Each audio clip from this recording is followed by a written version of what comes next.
There's an ancient proverb that says truth and lies are like light and darkness. They can never truly coexist.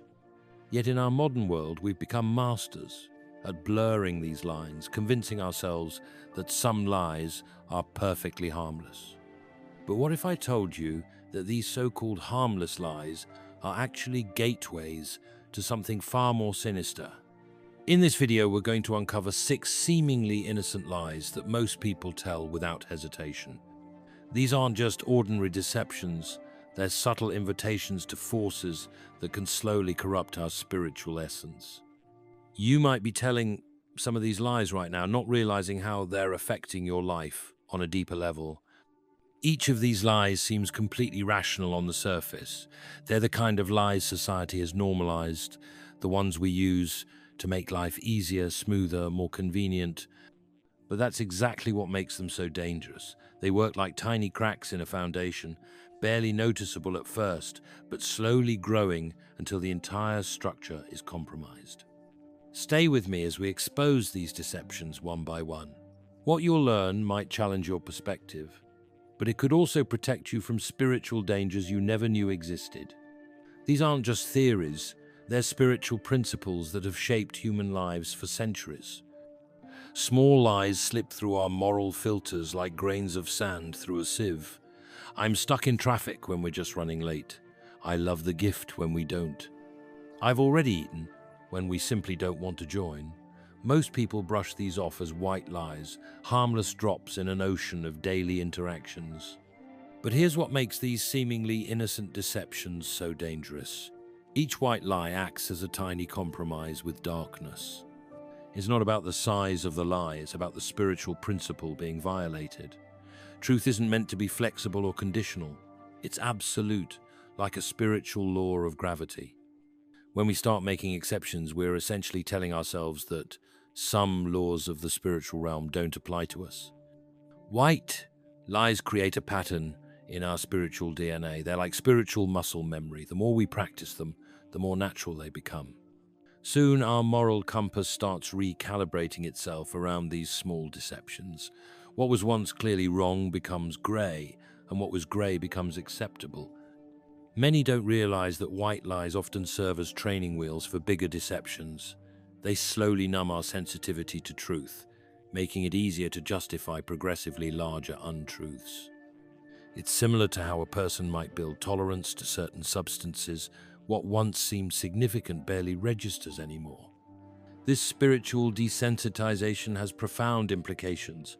Each white lie creates a small blind spot in our spiritual vision. Over time, these blind spots multiply and merge, leaving us vulnerable to deeper forms of deception. We become less able to discern truth from falsehood in more important matters. Most concerning is how white lies affect our spiritual authority. When we consistently choose small deceptions over truth, we inadvertently give up pieces of our spiritual protection. It's like removing individual bricks from a protective wall. Each one might seem insignificant, but eventually the structure becomes compromised. In essence, dismissing lies as just white is itself a deception, perhaps the most dangerous one of all. It's a lie we tell ourselves to make other lies more palatable. Most profound spiritual wounds begin with this seemingly innocent justification. I'm not hurting anyone. Behind these 5 words lies a dangerous misconception about how spiritual laws operate in our lives. Deception, regardless of its perceived impact, creates ripples in both seen and unseen realms. Think of truth as a spiritual fabric that connects all beings. When we tear this fabric through deception, even if no immediate harm is visible, we damage something fundamental in our spiritual ecosystem. It's similar to how pollution in one part of the ocean eventually affects marine life everywhere. Spiritual pollution through lies works the same way. People often fail to recognize how self-deception operates when they justify lies with harmlessness. By convincing ourselves that our lies don't impact others, we're actually lying twice, once to others and once to ourselves. This double deception creates a particularly vulnerable spiritual state, making us more susceptible to darker influences.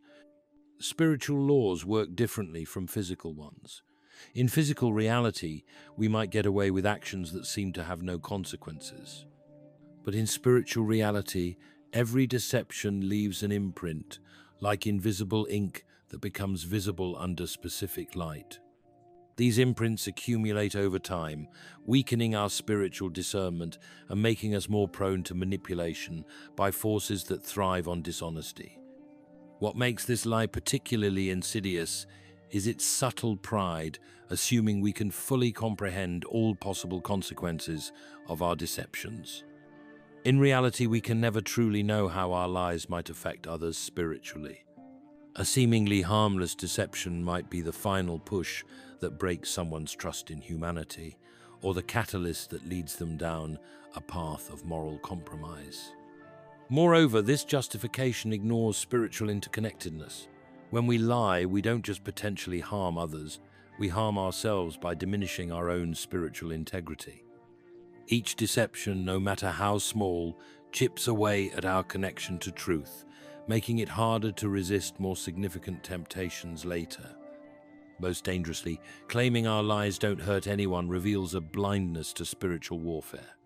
In this battlefield, every compromise with truth, regardless of its perceived harmlessness, creates an opening for forces that seek to separate us from our spiritual essence. Everyone does it rings through history as one of humanity's most dangerous rationalizations. This seemingly harmless phrase carries a spiritual poison. It normalizes deception by appealing to collective behavior.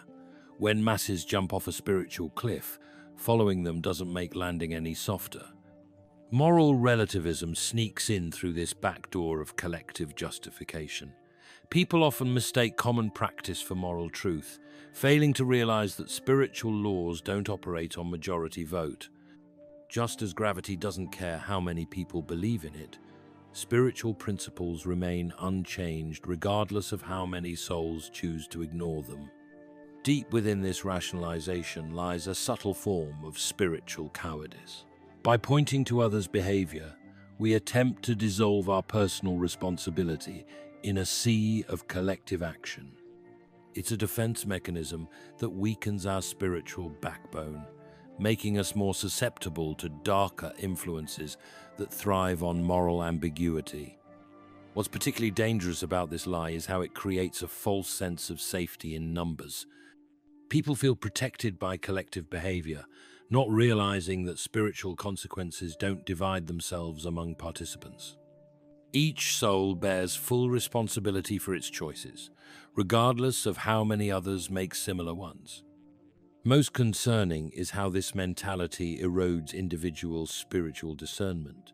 When we justify our actions based on others' behavior, we essentially outsource our moral compass to crowd consensus. This creates perfect conditions for spiritual deception on a massive scale, after all. What better way to lead many astray than to convince them that wrong becomes right if enough people do it? This lie also ignores spiritual warfare's personal nature. Forces that seek to corrupt don't attack humanity as a faceless mass, they target individual souls. Using others' behavior as spiritual armor leaves us exposed to precise attacks aimed at our personal weak points. Furthermore, this rationalization often serves as a gateway to deeper spiritual compromises. Once someone accepts everyone does it as valid moral reasoning, they've essentially given themselves permission to participate in any widespread negative behavior. This creates a downward spiral where collective wrong becomes individual permission, leading to ever-increasing moral decay. In spiritual reality, being part of a crowd engaging in deception doesn't offer protection, it multiplies vulnerability. Each person choosing truth stands as an individual beacon, regardless of how many others choose darkness. Just this once stands as perhaps one of most seductive lies in spiritual warfare. Within these three simple words lies a profound misunderstanding of how spiritual habits form and how deception takes root in human souls. What makes this lie particularly dangerous is its promise of limitation. a false assurance that we can contain spiritual compromise within neat boundaries. Most people don't realize how spiritual decisions create patterns in our souls. Each choice, even a single compromise, leaves an imprint, like a spiritual footprint that makes it easier to walk that same path again. What starts as just once quickly becomes just one more time, then only when necessary, until finally it transforms into this is just who I am. Darkness operates through incremental acceptance. It rarely demands complete surrender at once. Instead, it negotiates for small allowances, knowing that initial compromises weaken resistance to future ones. Just this once serves as its favorite negotiating tool, offering temporary relief while hiding long-term spiritual consequences. Similar to how physical muscles develop memory through repetition, our spiritual nature develops patterns through choices. Even a single decision to compromise creates a template in our spiritual DNA, a blueprint that makes future compromises feel more natural and justified. This spiritual muscle memory doesn't distinguish between one-time events and habitual choices. What adds to this deception's power is its ability to isolate decisions from their spiritual context. By focusing on a single instance, we blind ourselves to how individual choices connect to form spiritual trajectories. It's like looking at a single thread and failing to see how it weaves into larger spiritual fabric. Most dangerously, this lie often accompanies moments of spiritual vulnerability. When facing pressure, stress, or temptation, just this once appears as a reasonable compromise, a pressure release valve. However, these moments of vulnerability are precisely when spiritual forces seeking to corrupt us strike hardest, using our temporary weakness to establish permanent footholds. Additionally, this deception often pairs with pride, a belief that we possess sufficient spiritual strength to prevent one-time compromises from becoming patterns. This combination of pride and compromise creates particularly fertile ground for spiritual corruption, as it blinds us to our own vulnerability while simultaneously exposing us to greater spiritual danger. Pride often masquerades as benevolence when we convince ourselves that deception serves a higher purpose. "I'm doing this for their own good" represents one of most subtle, yet spiritually dangerous, lies humans tell themselves. Hidden within this seemingly noble intention lies a profound spiritual arrogance, assuming we know better than truth itself what's best for others. Most deceptive about this rationalization is how it cloaks spiritual pride in false humility. By positioning ourselves as protectors or saviors through deception, we elevate our judgment above spiritual laws. It's a form of moral superiority that suggests we can manipulate truth to serve better ends, not realizing that truth itself serves the highest good. Spiritual corruption often begins with good intentions. Forces that seek to deceive rarely approach through obvious evil. Instead, they appeal to our desire to help, protect, and nurture others. This makes "for their own good" particularly effective as a gateway to deeper deceptions, as it bypasses our normal spiritual defenses by appealing to our virtuous inclinations. What makes this lie especially dangerous is its ability to silence our spiritual conscience. When we believe we're acting in someone's best interest, we're more likely to ignore internal warnings about deception. Each time we override these spiritual alarm systems, they grow weaker, making it harder to discern true guidance from self-deception. Many fail to recognize how this mentality mirrors ancient spiritual falls, attempting to be like gods, deciding what's best for others, regardless of truth.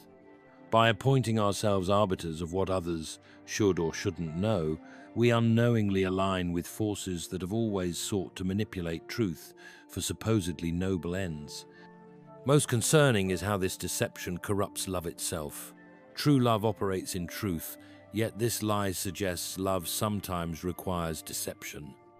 This creates a spiritual paradox where we harm while claiming to help, deceive while claiming to protect, and corrupt while claiming to preserve. Furthermore, this rationalization often leads to cascading deceptions. Once we start lying for someone's good, we must maintain an increasingly complex web of deceptions to protect our initial lie. Each new deception is justified by the same faulty logic, creating a spiral of well-intentioned dishonesty that leads further from spiritual truth. Pride speaks its loudest through silence, through those quiet moments when we convince ourselves we're spiritually strong enough to dabble with deception. "I can handle it," stands as pride's ultimate battle cry, masking spiritual vulnerability behind a facade of self-confidence. This declaration of spiritual self-reliance often becomes our most dangerous self-deception. Most souls don't realize how this mindset mirrors ancient falls from grace. By declaring our ability to handle deception, we unconsciously position ourselves above spiritual laws, believing we possess special immunity to corruption's effects. Such spiritual pride doesn't protect, it blinds, creating perfect conditions for deeper deception. Spiritual strength paradoxically lies in acknowledging weakness, not claiming invulnerability. When someone proclaims they can handle playing with fire, they've already been burned by pride itself. This overconfidence creates blind spots exactly where spiritual vision is most crucial, leaving us vulnerable to forces that specialize in exploiting human pride. What makes this lie particularly treacherous is its progressive nature. Each successful handling of a deceptive situation reinforces our belief in our own spiritual invulnerability. Like spiritual Novocaine, it numbs us to danger while leaving us more exposed. We mistake our growing comfort with deception for mastery over it, not realizing comfort with darkness indicates spiritual desensitization.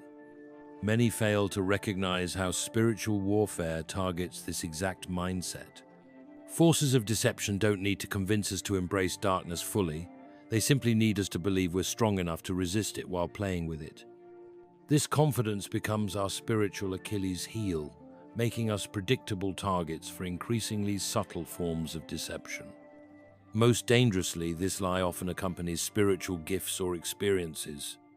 People who've demonstrated genuine spiritual discernment or strength in certain areas become particularly susceptible to believing they can handle compromises in others. This selective spiritual pride creates devastating blind spots precisely where protection is most needed. Additionally, this deception often works in tandem with spiritual fatigue. When we're tired of maintaining strict truthfulness, believing we can handle small deceptions offers tempting relief. Yet these moments of self-declared strength often mark our points of greatest vulnerability to spiritual attack. Truth stands as both shield and sword in spiritual warfare, yet these 6 seemingly harmless lies serve as hidden gateways, inviting forces of deception into our lives. Each rationalization we've explored, from dismissing white lies to declaring our ability to handle deception, represents a unique thread in a larger tapestry of spiritual compromise. Looking back at these deceptions reveals a disturbing pattern. Just white lies numbs our spiritual sensitivity. "I'm not hurting anyone" blinds us to spiritual interconnectedness. "Everyone does it" drowns individual responsibility in collective compromise. "Just this once" creates permanent templates for future falls. "For their own good" corrupts love with pride. And "I can handle it" turns spiritual strength into vulnerability. What connects these lies is their subtlety. None announce themselves as spiritual threats. Instead, they appear as reasonable compromises, practical solutions, or even acts of kindness. This is precisely what makes them so dangerous. Like spiritual termites, they don't destroy foundations overnight. They weaken them gradually, invisibly, until collapse becomes inevitable. Most concerning is how these lies work together, creating a comprehensive system of self-deception. Each supports and reinforces the others. When we tell ourselves, a white lie doesn't matter because everyone does it, we're combining two deadly deceptions. When we justify deception for someone's good while assuring ourselves we can handle it, we're weaving multiple spiritual traps into one. But recognizing these patterns offers hope. By understanding how these lies operate, we develop spiritual discernment. Each deception, once exposed, loses some of its power to deceive. Like turning on lights in a dark room, awareness itself becomes a form of protection. Moreover, these lies often signal areas where our spiritual armor needs strengthening. When we find ourselves tempted to use these rationalizations, it reveals places where our commitment to truth needs reinforcement. These moments of temptation can become opportunities for spiritual growth if we choose truth over convenience. What's particularly vital to understand is that rejecting these lies doesn't make life harder, it makes it clearer. Living in truth simplifies existence. When we stop maintaining webs of deception, even small ones, we free spiritual energy for growth rather than maintaining facades. This clarity brings its own kind of peace, different from the false peace of comfortable lies. Most importantly, recognizing and rejecting these deceptions strengthens our spiritual authority. Each time we choose truth over convenient lies, we build genuine spiritual muscle. Unlike the false strength of, "I can handle it," this authentic spiritual power comes from alignment with truth itself. As we conclude this exploration of seemingly harmless lies, consider how they might have influenced your own spiritual journey. These deceptions don't discriminate. They tempt everyone, regardless of spiritual maturity or awareness. What matters isn't whether we've been deceived, but whether we choose truth moving forward. This journey of understanding shouldn't end here. These insights gain power through application and sharing. If you've found value in exposing these spiritual deceptions, take a moment to support this message. Hit that like button to help others find this content, and subscribe to join our community dedicated to exploring spiritual truth. By subscribing, you'll stay connected to more insights about spiritual warfare, discernment, and living in truth. Together, we can build awareness about how subtle deceptions impact our spiritual lives and learn to stand stronger in truth. Remember, in spiritual matters, there's no such thing as a harmless lie. Each deception, no matter how small, creates an opening for darker influences. But each moment of choosing truth, no matter how challenging, strengthens our spiritual foundation and protects against these subtle invitations to darkness. Thank you for joining me in this exploration of truth and deception. Stay vigilant, choose truth, and keep growing in spiritual discernment. If this message resonated with you, share it with others who might benefit from these insights. Together, we can build a stronger community committed to living in truth. Don't forget to activate that notification bell to stay updated with more content that explores spiritual truths and exposes deceptions that threaten our spiritual well-being. Until next time, may truth light your path and guard your steps.